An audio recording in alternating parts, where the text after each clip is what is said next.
Kejadian 3. Adapun ular itu cerdik, lebih daripada segala binatang liar di padang yang telah dijadikan oleh Yahwe Elohim. Dan ia berkata kepada wanita itu, "Benarkah Elohim berfirman bahwa kamu tidak boleh makan dari semua pohon di taman ini?" Dan wanita itu berkata kepada ular itu, "Kami boleh makan buah dari pohon di taman ini. Tetapi tentang buah dari pohon yang ada di tengah-tengah taman itu, Elohim telah berfirman, kamu tidak boleh memakannya atau menyentuhnya, karena engkau akan mati." Namun ular itu berkata kepada wanita itu, "Kamu sekali-kali tidak akan mati, karena Elohim mengetahui bahwa pada saat kamu makan buah itu, matamu akan terbuka dan kamu akan menjadi seperti Elohim, yaitu mengetahui yang baik dan yang jahat." Wanita itu melihat bahwa pohon itu baik untuk dimakan dan menarik untuk dilihat, serta menjadikan bijaksana. Maka ia memetik buah itu dan memakannya, lalu memberikan kepada suaminya yang ada bersama dengan dia, dan suaminya pun memakan buah itu.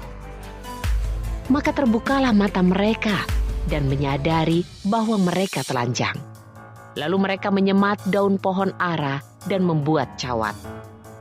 Ketika mereka mendengar bunyi langkah Yahwe Elohim yang sedang berjalan di taman itu pada senja hari yang dingin, Adam dan istrinya menyembunyikan diri dari hadapan Yahwe Elohim di antara pohon-pohon di tengah taman itu.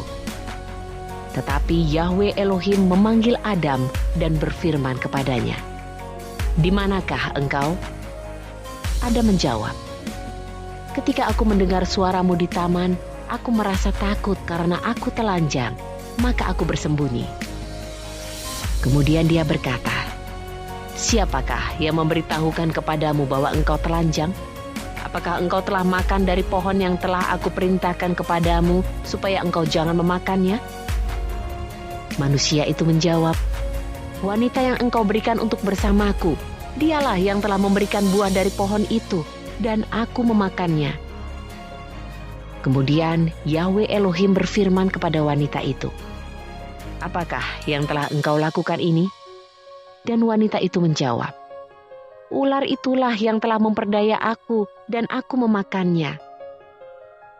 Lalu Yahwe Elohim berfirman kepada ular itu, "Karena engkau berbuat demikian, maka terkutuklah engkau lebih dari segala binatang ternak dan lebih dari setiap binatang buas di padang.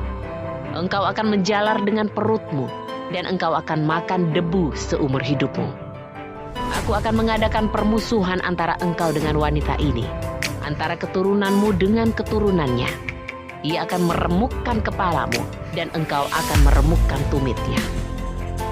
Dia berfirman kepada wanita itu, "Aku akan menambahkan kesakitan selagi engkau hamil dan pada waktu melahirkan anak-anak. Tetapi meskipun demikian, engkau tetap menginginkan suamimu dan ia akan berkuasa atasmu." Dia berfirman kepada Adam, "Karena engkau telah mendengarkan apa yang dikatakan istrimu dan telah memakan buah dari pohon yang telah aku perintahkan kepadamu dengan berkata, 'Jangan engkau makan daripadanya,' maka terkutuklah tanah karena engkau. Dengan bersusah payah engkau akan mencari nafkah dari tanah itu seumur hidupmu. Tanah itu akan menghasilkan semak duri dan tanaman berduri bagimu, dan engkau akan memakan tumbuh-tumbuhan di padang. Dengan bercucuran keringat engkau akan mencari makananmu sampai engkau kembali ke tanah.